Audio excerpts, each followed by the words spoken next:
आपका स्वागत है। मैं हूं आपके साथ पूजा वर्मा। मुजफ्फरपुर जिले में एक बड़ी खबर सामने आई, जहां कोर्ट ने 18 पुलिसकर्मियों के खिलाफ डकैती की धारा के तहत एफआईआर दर्ज करने का आदेश दिया है। मामला शराब बरामदगी के लिए छापेमारी के दौरान मारपीट और जान मारने की धमकी देकर घर में रखे 52 लाख रुपए ले जाने के आरोप से जुड़ा है। दरअसल बीते 22 फरवरी को पुलिस टीम ने करजा, सेरिया थाना और सदर थाना क्षेत्र में शराब बरामदगी के लिए छापेमारी की। इस दौरान 39.98 लाख नगद और आभूषण बरामद किया।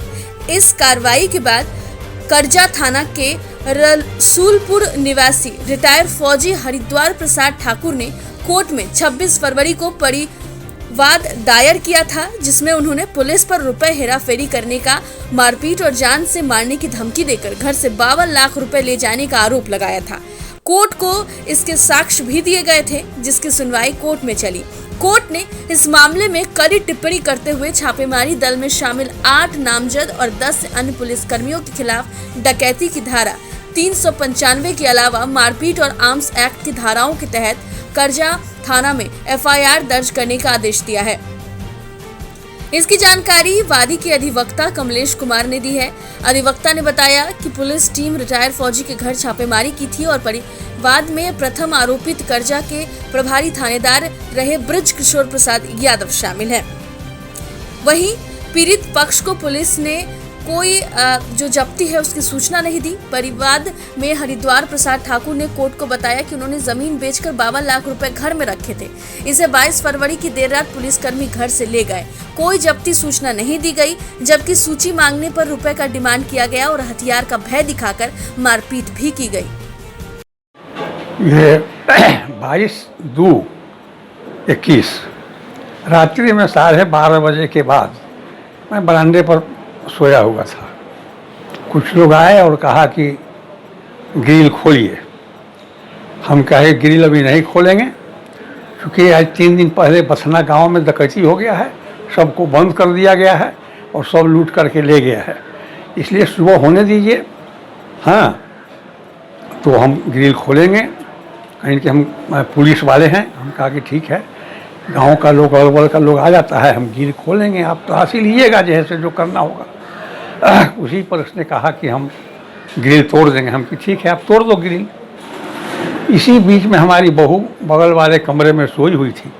डकैत का नाम जो मैं लिया तो उसमें पैसा रखा हुआ था 52,04,000, जो हम हवाई अड्डे किनारे मेरा ज़मीन है, जो कीमती ज़मीन है, उसमें से बहुत लोग बेचा है, लोग बना रहे हैं। हम भी शहर में मकान लेने हेतु उस ज़मीन को जो है से बेचने के लिए हम ये किया। तो कुछ लोग जो है से तैयार हुए और आकर के हमको एडवांस जो है से दे गए। कहीं की बाकी पैसा होली के बाद दिया जाएगा तो अब रजिस्ट्री होगा। उसमें हमारे पास सबूत है कौन कौन आदमी पैसा दिया है, समझे नहीं।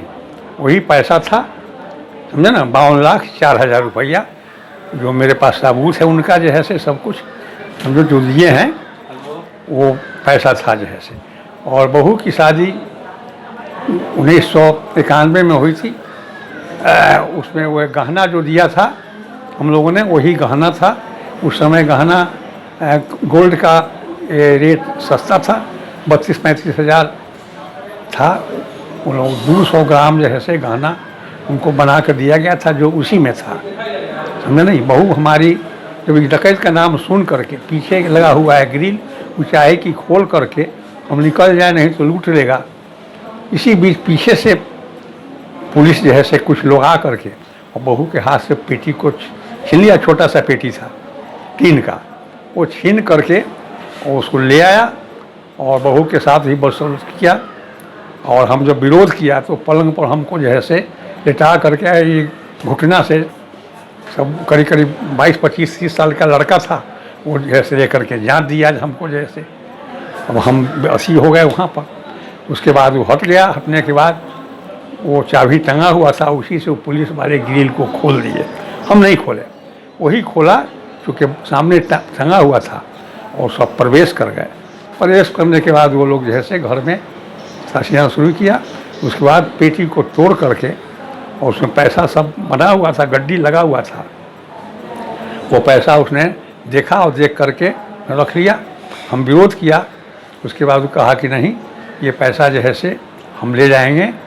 उसके बाद हम उससे ये मांगा, जब्ती सूची हमको दीजिए। कहा कि आप थाना पर आइएगा तो जब्ती सूची हम देंगे जैसे, और डांट फटकार करने लगा जैसे कि जब्ती सूची आप कैसे हम अपने मन से देंगे जैसे।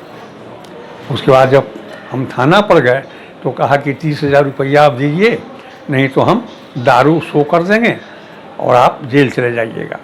हरिद्वार प्रसाद ठाकुर इस मुकदमा के परिवादी हैं।